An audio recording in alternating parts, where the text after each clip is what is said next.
آنجا که هوا تازه طبیعت نرم است، آنجا گرم است، آنجا گرم است.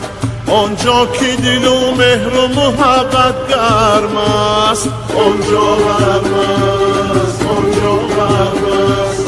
آنجا که دل و مهر و محبت گرم است، آنجا گرم است، آنجا گرم است.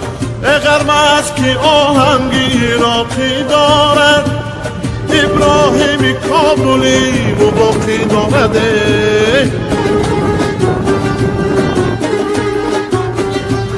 گل فکن آوازی زفر نازیمی و فرزان عزیزانی فراقی دارد.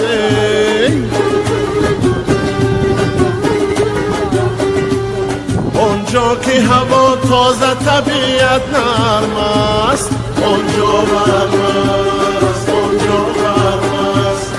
آنجا که دل و مهر و محبت گرم است، آنجا گرم است، آنجا گرم است.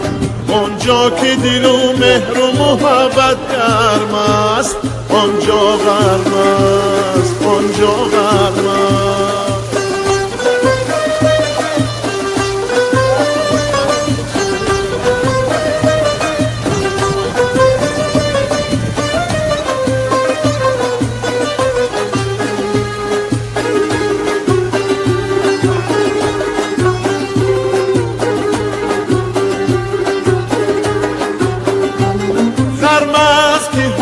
تش حیات آورده است، تاجی کاباد آبی نباد آورده است.